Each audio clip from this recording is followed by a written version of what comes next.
Salam l'équipe, bienvenue à tous les supporters de l'équipe nationale d'Algérie. Donc petite vidéo qui n'était pas prévue, mais je voulais parler de Belaïli et Fares qui se sont blessés dans leurs matchs respectifs.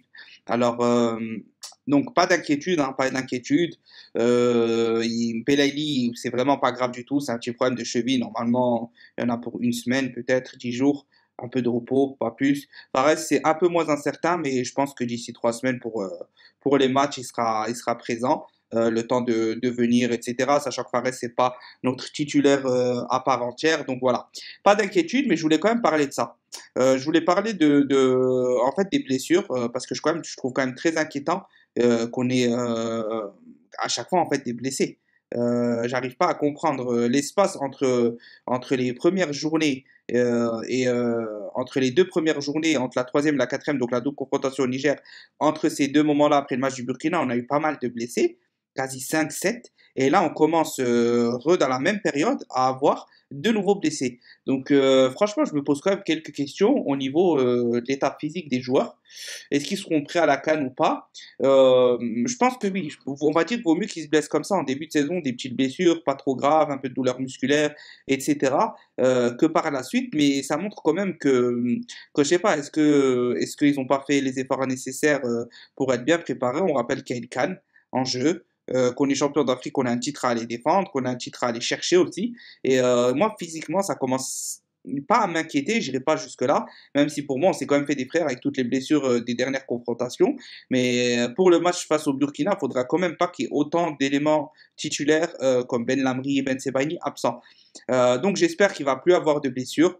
Et c'est aussi une leçon. Je pense que Belmadi, lors du dernier stage, il a vu que voilà, quand il y avait un blessé, des fois tu les fais venir en espérant qu'ils vont jouer, mais des fois ça va pas jusqu'au bout. Comme Ben Lamri, Ben Sebaini, ils s'étaient pas remis. Fegouli, bon, il a eu une petite blessure, pas grand chose, mais lui de toute façon physiquement il est pas apte en ce moment comparé à ce qu'il peut faire et ce qu'il pourrait faire.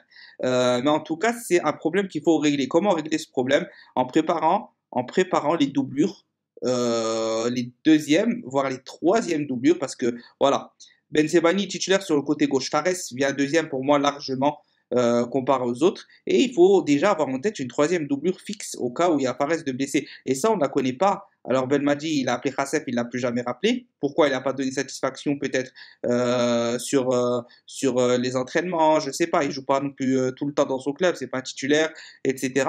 Mais en tout cas, il faut absolument avoir des troisièmes doublures dans chaque poste de 1, 2, 3 joueurs clés et qu'on sait ce qu'ils valent. Parce que vous savez, ce genre de blessure, ça peut arriver à tout moment. Et par exemple, pour parler du cas Belaïli, on a qui à la place de Belaïli?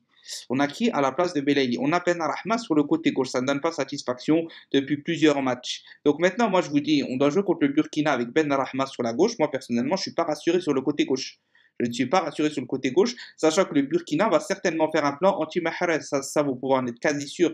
Et rabâche à longueur de journée que Mahrez est le seul joueur de l'équipe nationale d'Algérie potable, qui est le seul bon joueur d'équipe nationale d'Algérie. Donc, soyez sûrs, et même je pense que c'est ce qu'ils ont fait pour le match aller à Marrakech.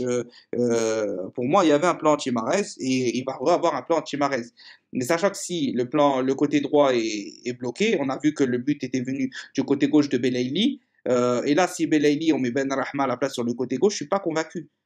Pour le Burkina, je suis pas convaincu. Donc, faut voir. Alors, on a la possibilité d'Ounas et on a la possibilité de mettre Amoura. Donc, certes, il peut jouer buteur, attaquant neuf, mais il peut aussi être très utile sur les ailes par sa vitesse, sa maîtrise technique, etc. Donc, moi, je pense qu'il va falloir absolument, absolument, absolument tester Amoura à gauche sur au moins 45 minutes et pas en neuf, vraiment à gauche. Et tester peut-être Ounas aussi 45 minutes à gauche. Bon, Ounas qui rentre sur la droite ou sur la gauche, euh, il a cette capacité de dynamiter les défenses avec sa vitesse, son petit gabarit, sa technique, bonne aisance technique, balle au pied, etc. Donc voilà, ça c'est pas un problème. Mais Ounas c'est aussi quelqu'un qui n'est pas très fiable physiquement parlant. Physiquement parlant, en manque de compétition, etc., etc. Donc, honnêtement, j'espère que Belmadi va penser à ça. Donc voilà, pas d'inquiétude. C'était simplement pour parler des blessés qu'il y a actuellement, les petites interrogations qu'on peut se poser sur ces cas-là, et aussi, bien évidemment, trouver les solutions avant qu'il y ait de véritables problèmes. Voilà, c'était tout la famille. J'espère que cette petite vidéo vous aura plu. On parle un peu tranquillement de ces blessures et qu'on aborde un peu le côté, on va dire, psychologiques, solutions à amener, etc. dans ce genre de cas. Voilà, petite vidéo tranquille. Demain, il y aura une vidéo qui sera un peu plus conséquente, on va dire. Donc, n'hésitez pas à vous abonner si ce n'est pas déjà fait. Partagez un maximum, la barre des pouces bleus, la famille. Je vous remercie. Salam.